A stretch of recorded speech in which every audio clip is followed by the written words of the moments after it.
Hello guys, welcome to my YouTube channel. I hope हजुरहरु सबैजना सन्चै हुनुहुन्छ भनिकन र म पनि सन्चै छु। धेरै लामो समय पछि चाहिँ मैले भिडियो बनाउँदै छु। सो भिडियो पनि क्लियर आउँदैन होला कारण मेरो क्यामेराको क्वालिटी राम्रो छैन। सो आज चाहिँ म सेवा संगति जाँदै छु। आज शनिबार गाडीहरु पनि छैन। सो मैले चाहिँ घरदेखि भ्लग स्टार्ट गर्न पाएन। सो आधा बाटोमा आएर चाहिँ म भ्लग स्टार्ट गर्दै छु। सो हिँडेर गइराखेको छु। गाडीहरु कुनै पनि छैनन्। 1-1.5 घण्टा त म हिँडिसके। सो अझै हिँड्न बाँकी नै छ। चर्च पुग्न बाँकी नै छ। बाटो मेन रोड भेटाउन बाँकी नै छ। म जंगलमै छु। So stay tune guys. धेरै वर्षपछि चाहिँ सानोमा हैन हामी पढ्दाखेरिमा हिँडेको यो बाटो जंगलको बाटो। सो आज हिँड्दै छु।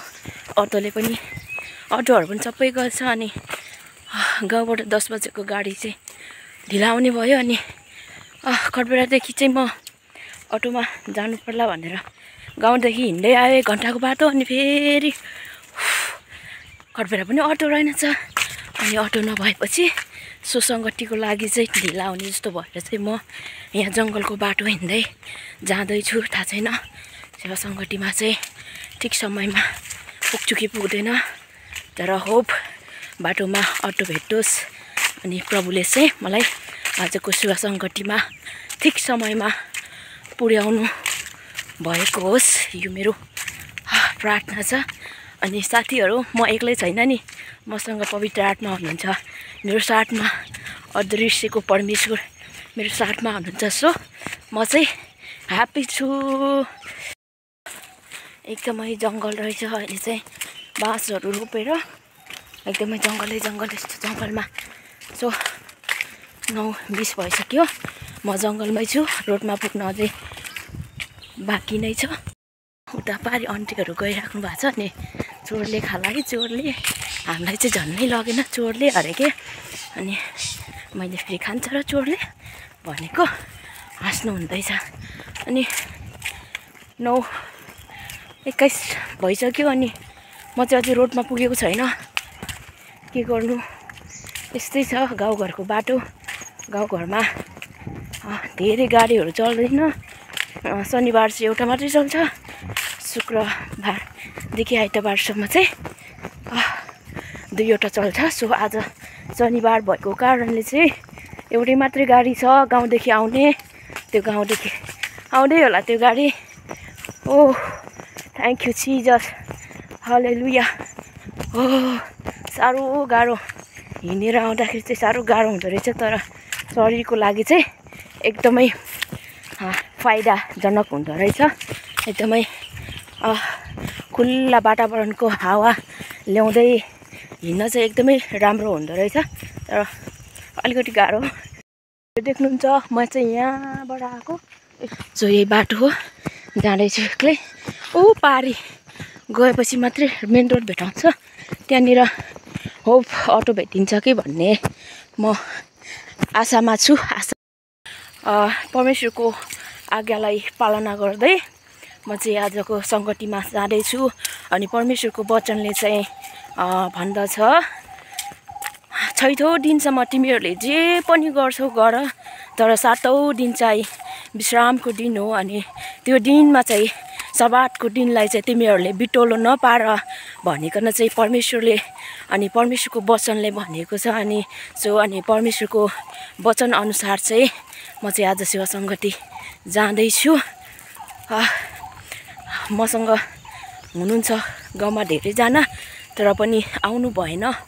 उहाँहरु चाहिँ कोही चाहिँ काम व्यस्तताको कारणले चाहिँ आउन सक्नु भएन। सो आज चाहिँ हाम्रो महिनाको पहिलो हप्ता अनि पहिलो हप्तामा चाहिँ हाम्रो प्रभु भोज हुन्छ अनि सो जाँदैछु म। फाइनली मेन रोड भेटेको छ। बल्लको यो जंगल पारी काटेर मेन रोडमा आइपुगेको छु। अटो भेट्यो भने म चाहिँ अटोमा जानेछु। हातमा सेन्डल छ खुट्टामा चप्पल छ। सो गाइज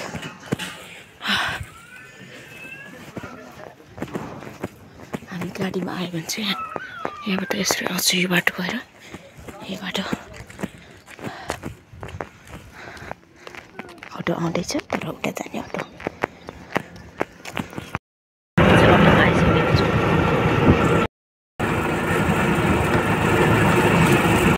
देखि अटोले गौडा बजारसम्म ल्याइदियो बजारसम्म अनि बजारदेखि अलिक भित्र पर्छ अनि सो यहाँ चाहिँ फेरि पैदल यात्रा सुरु छ अब आइपुग्नै आँटेको छ बिहान आउँदाखेरि चाहिँ जाडो थियो अनि ज्याकेट ओढेर आएको है अहिले त पुरा गर्मीले मार्नु आँट्यो नि हौ हाम्रो गाउँतिर त जाडो जाडो जाडो छ बिहान पख अनि अहिले त यहाँ पसिना निस्केर बिहाल भयो आइपुग्यो चर्च जाने बाटो चर्च साल्भेसन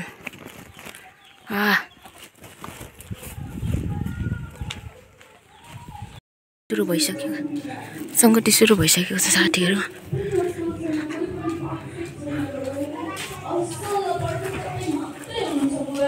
जयबसी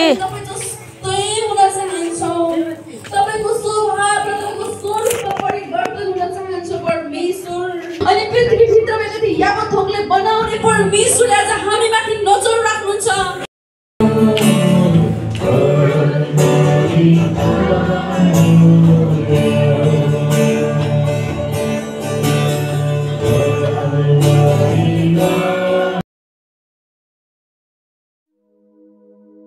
यो तिमीहरूका निम्ति मेरो शरीर हो यो मेरो सम्झनाको निम्ति गर यो कचौरा मेरो रगतमा भएको नयाँ करार हो जहिले जहिले तिमीहरू यो पिउँछौ मेरो सम्झनामा यो अक्सर गर